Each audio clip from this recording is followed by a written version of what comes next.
Hi Mark, I'm Rita and my Chinese name is He Wenshen. My student number is S06410006. I'm freshman, major in English. Why you should define your fears instead of your goals. Tim Ferriss. So, this happy pic of me was taken in 1999. I was a senior in college, and it was right after a dance practice. I was really happy, and I remember exactly where I was about a week and a half later.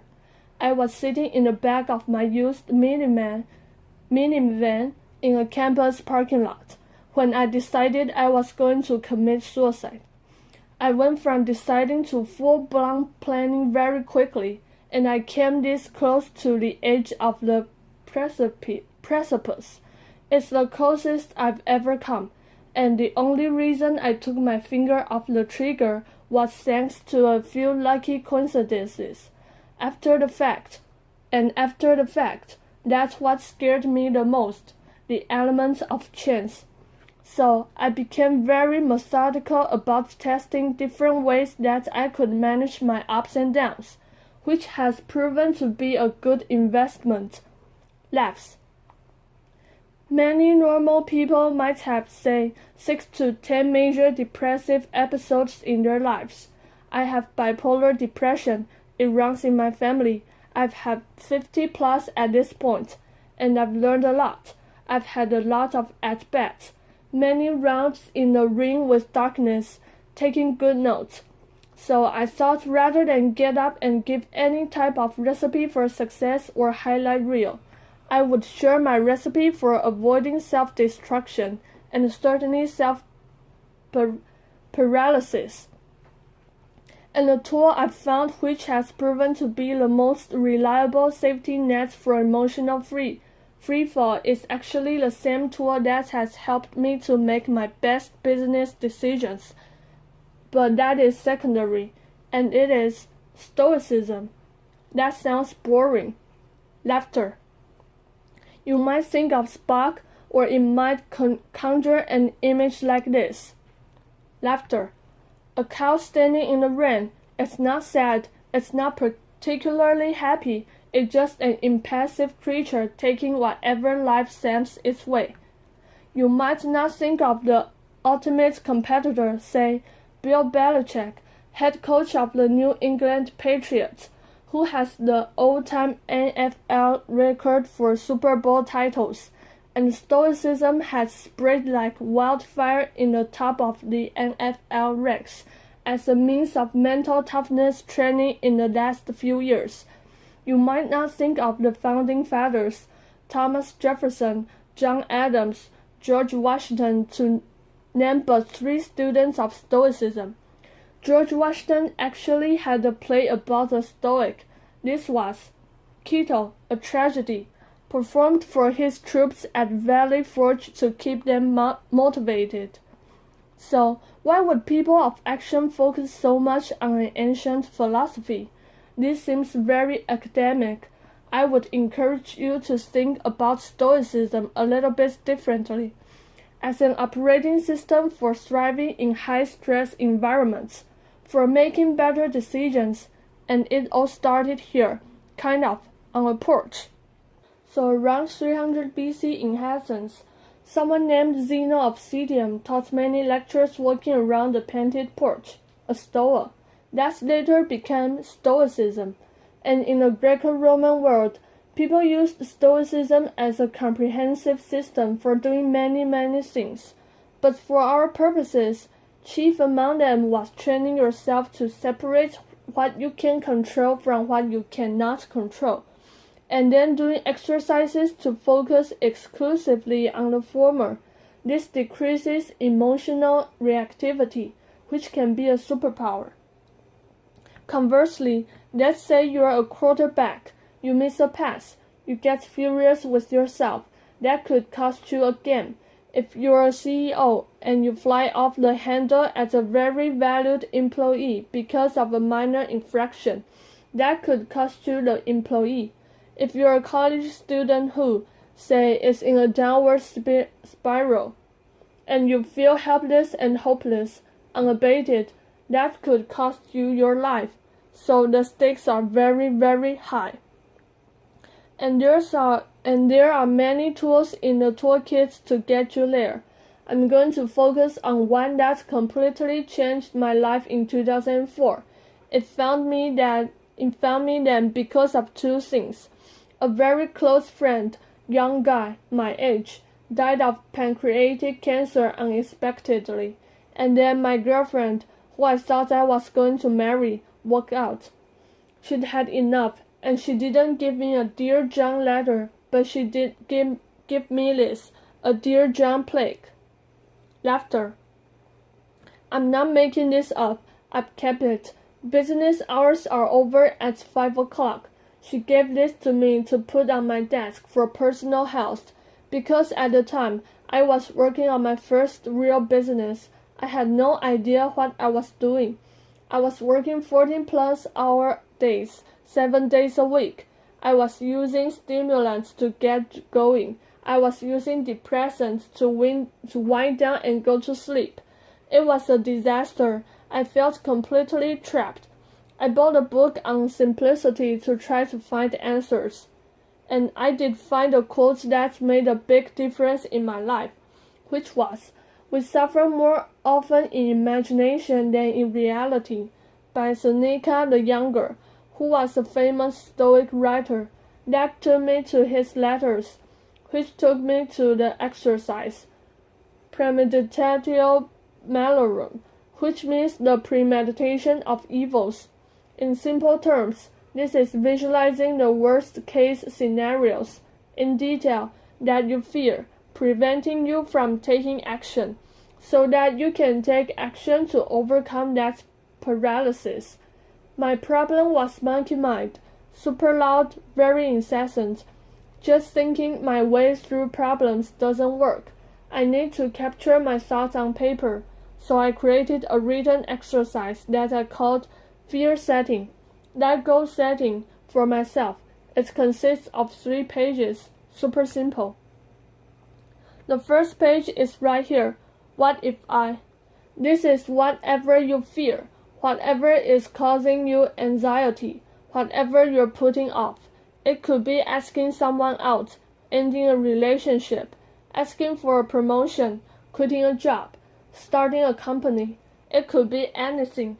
For me, it was taking my first vacation in 4 years and stepping away from my business for a month to go to London, where I could stay in a friend's room for free, to either remove myself as a bottleneck in the business or shut it down.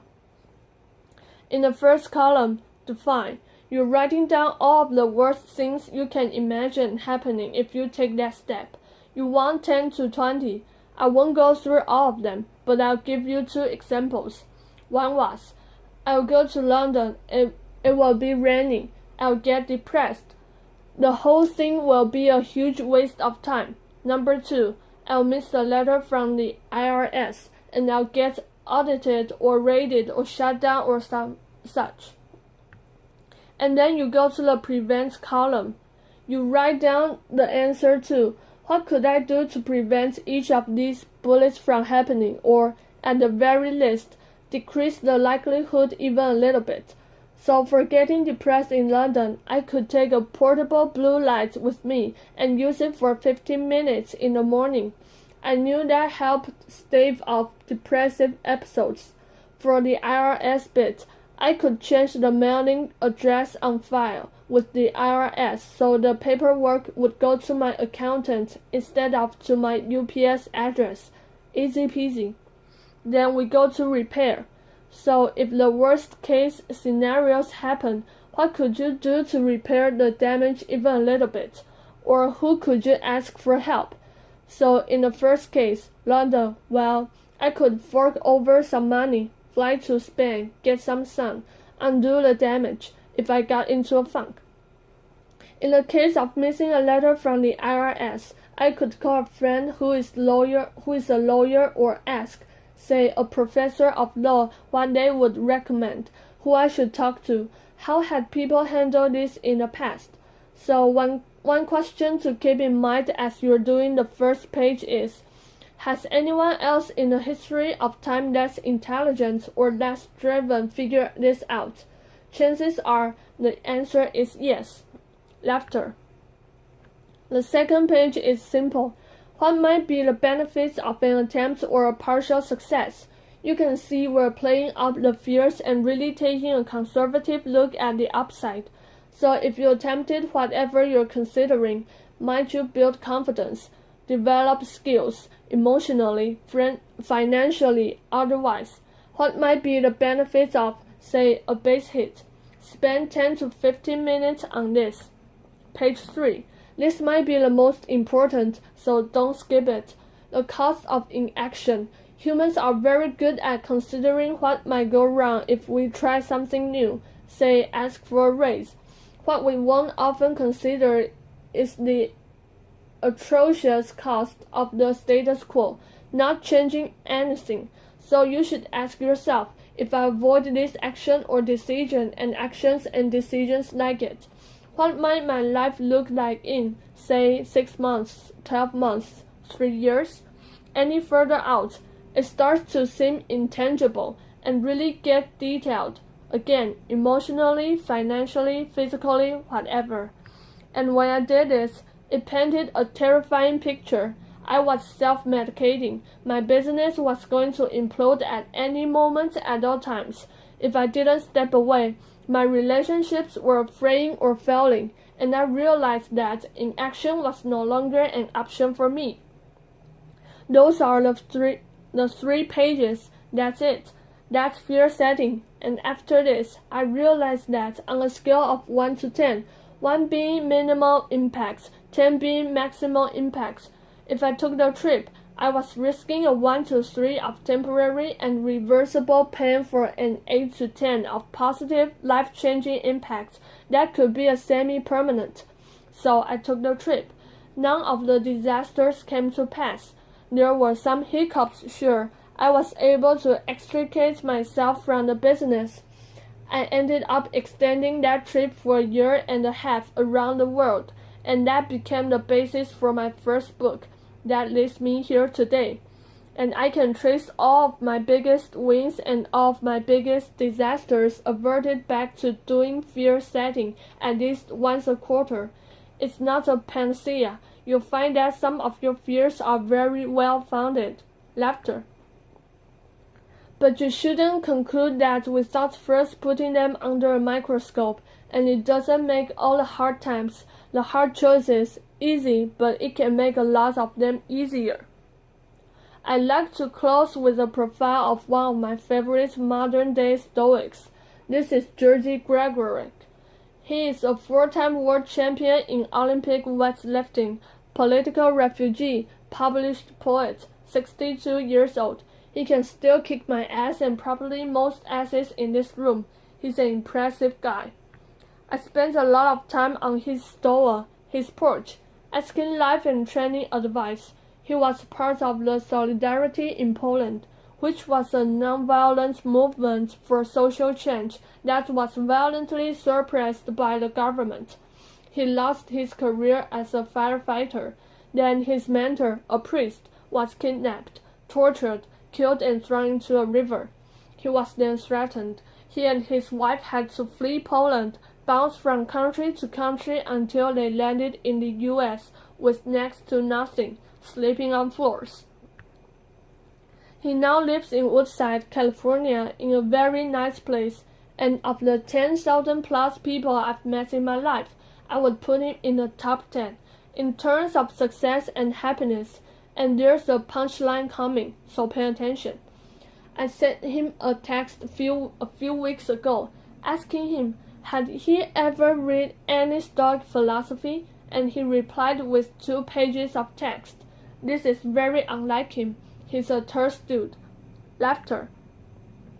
And not only was he familiar with Stoicism, but he pointed out, for all of his most important decisions, his inflection points, when he stood up for his principles and ethics, how he had used Stoicism and something akin to fear setting, which blew my mind. And he closed with 2 things. Number 1, He couldn't imagine any life more beautiful than that of a Stoic, and the last was his mantra, which he applies to everything, and you can apply to everything. Easy choices, hard life. Hard choices, easy life. The hard choices, what we most fear doing, asking, saying, these are very often exactly what we most need to do. And the biggest challenges and problems we face will never be solved with comfortable conversations, whether it's in your own head or with other people. So I encourage you to ask yourselves, where in your lives right now might defining your fears be more important than defining your goals? Keeping in mind all the while the words of Seneca, we suffer more often in imagination than in reality. Thank you very much.